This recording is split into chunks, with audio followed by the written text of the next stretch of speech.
Biboong. Aku hanya memikirkan satu peraturan penting. Kenapa kau lakukan hari ini kalau kau bisa melakukannya besok? Hahaha. Few moments later.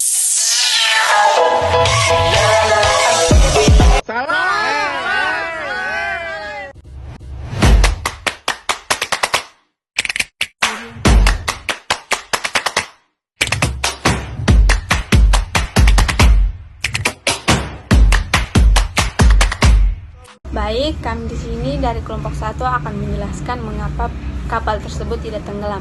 Di sini saya Anggun Lestari sebagai pemateri pertama akan menjelaskan mengapa kapal tersebut tidak tenggelam.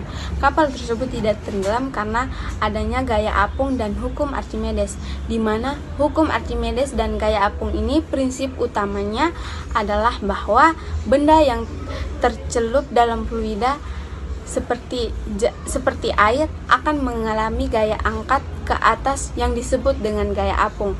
Gaya apung ini besarnya sama dengan berat fluida yang dipindahkan oleh benda tersebut. Kata sederhananya, hukum Archimedes menyatakan bahwa benda yang dicelupkan sebagian atau seluruhnya ke dalam zat cair tersebut akan mengalami gaya ke atas atau disebut dengan gaya apung sebesar zat cair yang dipindahkan oleh benda tersebut. Baik, di sini saya ambil penisiran. Di sini saya akan menjelaskan kelanjutan alasan mengapa kapal tidak tenggelam. Kapal didesain agar berat totalnya termasuk kargo mesin dan penumpangnya lebih ringan daripada berat air yang dipindahkannya. Ketika kapal berada di air, lambungnya mendorong sebagian air ke samping berat air yang dipindahkan oleh kapal. Kapal ini menghasilkan gaya apung yang mendorong kapal ke atas selama gaya apung ini lebih besar atau setara dengan berat kapal akan mengapung. Berikut yaitu faktor-faktornya. Yang pertama yaitu desain lambung.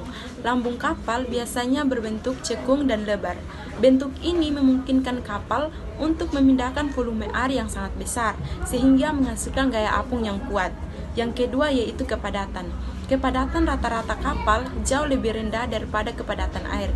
Meskipun baja atau besi yang digunakan untuk membuat kapal sangat padat, rongga-rongga kosong di dalam lambung seperti ruang kargo dan kabin membuat kepadatan rata-rata kapal secara keseluruhan menjadi jauh lebih ringan.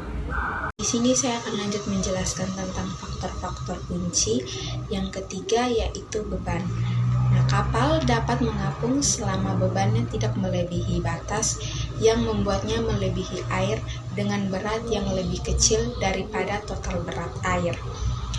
Jika kapal terlalu berat, gaya apungnya tidak akan cukup untuk menahan bebannya dan kapal akan tenggelam. Jadi singkatnya, kapal mengapung karena ia memindahkan sejumlah air yang beratnya sama atau lebih besar daripada berat kapal itu sendiri. Dan gaya apung yang dihasilkan dari perpindahan air ini menopang kapal di permukaan air. Baik, sekian materi yang dapat saya sampaikan. Terima kasih.